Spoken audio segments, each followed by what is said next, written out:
Hello students, good morning. Today we are study in class 4th, first lesson, exercise number first.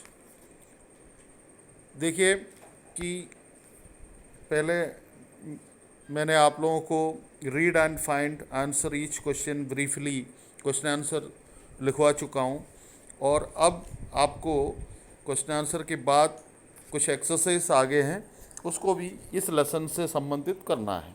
और ये आपने lesson अच्छे से पढ़े होंगे तो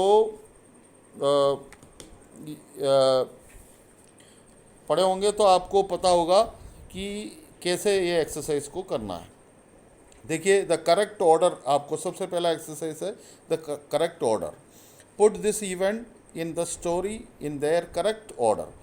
तो आपको ये जो भी वाक्य दिया हुआ है, जो भी सेंटेंस दिया हुआ है, ये इस कहानी में कि पहला दूसरा तीसरा चौथा ऐसा करके आपको पूरा जो है क्रमानुसार इसको जमाना है। तो पहला इसमें ये था कि once upon a time there was a poor fisherman, और ये पहला था। और दूसरा है one day the fisherman caught a magic fish. Third है the couple were back in their old hut. और फोर्थ है then she when send him to ask for a castle. और फाइव है now she wanted to rule the world. और उसके बाद six है she wanted to rule the sun and the moon also. Seven the angry fish shouted you ask for too much. तो ये आप at the couple were back in their old अर्थ।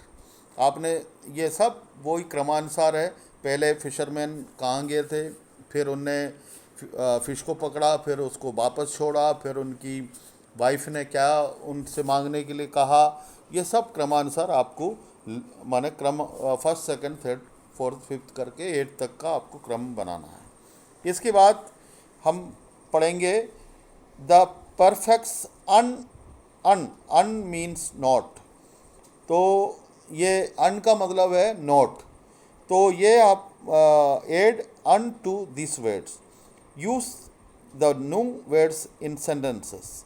ये आपको usual, तो आपको अनयूजुअल हो जाएगा। यदि आपको यूजुअल नहीं माने नोट लिखना है तो नोट की जगह पे कंफर्टेबल अनकंफर्टेबल आप लिखोगे तो नॉट कंफर्टेबल हो जाएगा।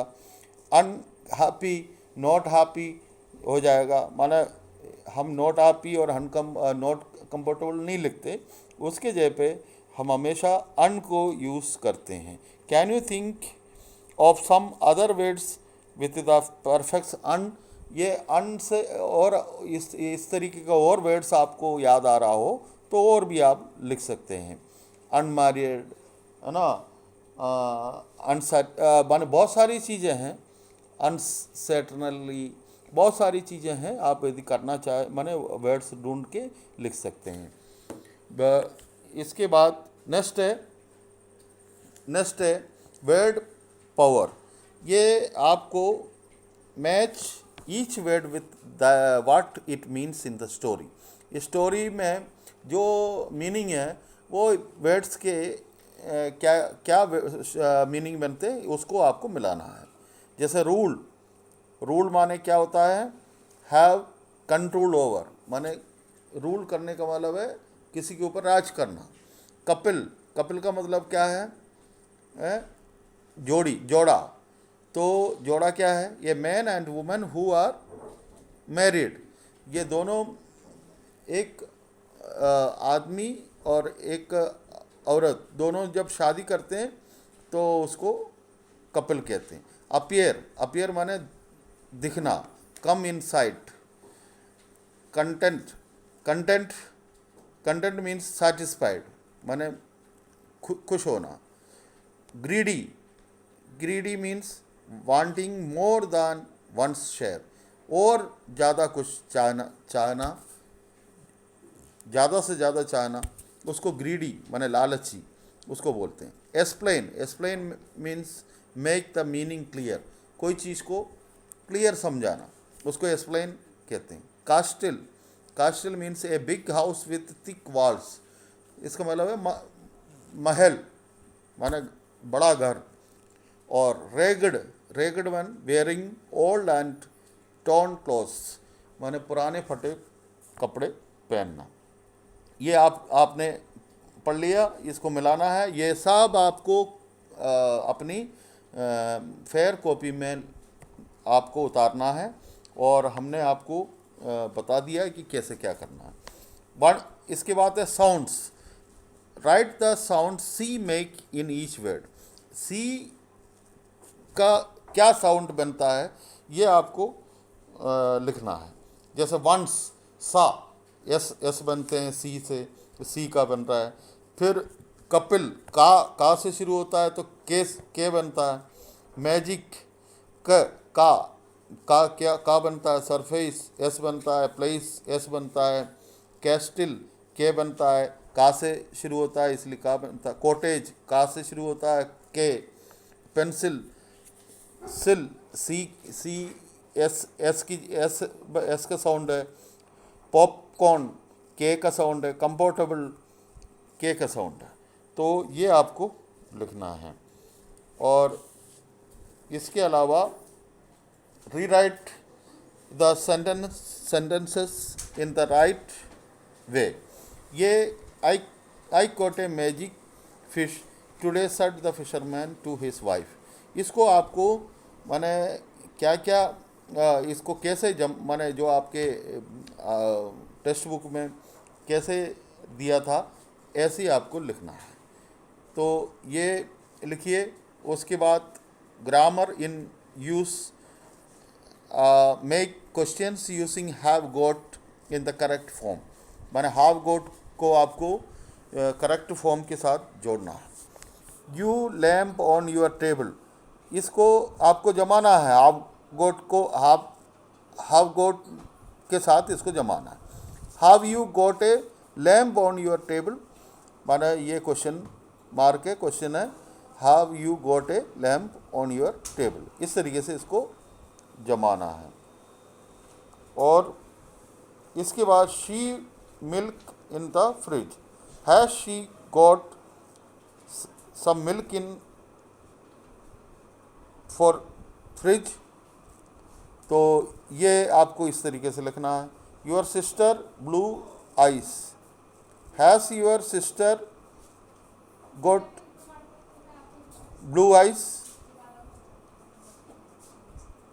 उसके बाद दे sink in their bathroom, have they got a sink in their bathroom. You some money in your purse, have you got some money in your purse? A man funny posters in his bedroom, has a man got funny posters in his bedroom? ये आपका पूरा exercise हो गया। इसको आपको लिखना है exercise करके। और इसके बाद एक और एक्सरसाइज है, fill in the gaps with what और हु। आपको माने पता होना चाहिए वाट का माना मतलब है क्या, और हु का मतलब है कौन। आपको इसको यूज़ करना है। ये जब तक आप इंग्लिश में कोई वर्ड्स का मीनिंग याद नहीं रख करेंगे, जैसे इस पूरा लेसन का मीनिंग याद करने के लिए मैंने नीचे लेसन के नीचे दिया हुआ जो मीनिंग है, टिपिकल वर्ड जो है, डिफ़िकल्ट वर्ड्स है, उसका मीनिंग उसमें दिया हुआ है। उसको याद करने के लिए मैंने सबसे पहला दिन आपको बोला था। तो इसको भी हमेशा याद करिए। इंग्लिश में कोई भी वर्ड्स को उसका मीनिंग जब तक याद नहीं होगा आप इंग्लिश आगे पढ़ नहीं पाएंगे। तो इज़ योर नेम, तो उसको हम क्या लगाएंगे उससे पहले वाट इज़ योर नेम। फिर is that boy with A red shirt, तो हम क्या लगाएंगे, who is that boy with A red shirt, कौन वो लड़का है जो रेड शर्ट में पहने हुए हैं। Who is the tallest girl in your class, कौन है तुम्हारे क्लास में सबसे लंबी लड़की। What is that building over there, और what is that building over there, उसकी बिल्डिंग के ऊपर क्या है। What are those things on the floor, what what are those things on the floor, वो फ्लोर के ऊपर क्या क्या है। Who is in the kitchen, is it Pinky, कौन है किचन में, वो पिंकी है क्या। तो इस तरीके से हम उसको भरेंगे। ओड वन आउट, हमें underline the odd word in each set.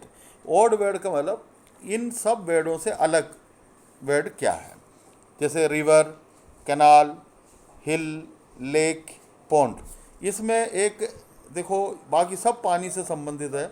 River है, कनाल है, लेक है, पॉन्ड है, ये सब पानी से संबंधित है। लेकिन हिल एक ऐसी चीज़ है कि जो इस पानी से संबंध नहीं है, इसलिए यही ओड है। ओड माने अलग है, माने ये इन पूरा वर्ड्स में एक ये अलग है। उसके बाद दूसरे नंबर पे chair, computer, table, T, knife. इसमें चेयर, टेबल, टी, नाइफ ये तो सब आपके पास है, लेकिन कंप्यूटर एक अलग चीज़ है। फिर उसके बाद थर्ड नंबर के milk, pot, glasses, plates, spoons, ये सब सामान की बात हो गई। पोट, ग्लासेस, प्लेट्स, स्पून्स, इसमें मिल्क एक अलग चीज़ हो गया। Bed, armchair, sofa, juice, cupboard, ये बेड ये सब सामान है। बेड है, आर्म चेयर है, सोफ़ा है, कपबोर्ड है, लेकिन जूस पीने वाली चीज़ हो गया, वो अलग है। House, husband, wife, children, neighbours, माने हस्बैंड, वाइफ, चिल्ड्रन, नेबर ये अलग चीज़ हो गया, और हाउस एक अलग चीज़ हो गया। ठीक है चिल्ड्रंस, ओके चिल्ड्रंस, ये आपका पूरा एक्सरसाइज हो गया। इतनी एक्सरसाइज कराना था। ये पूरा आप अपनी कॉपी में और नोटबुक में सब उतारेंगे और उसके बाद इसको याद करेंगे। आपको क्वेश्चन आंसर अगले महीने, आपको पता है कि आपका टर्मिनल एग्ज़ाम है, उससे पहले ये सब चीज़ें आपको याद करना है। इसमें बहुत सारे क्वेश्चन इन लेसन में से आएंगे, तो उसके लिए आपको तैयारी करनी है। Okay, thank you, okay, bye.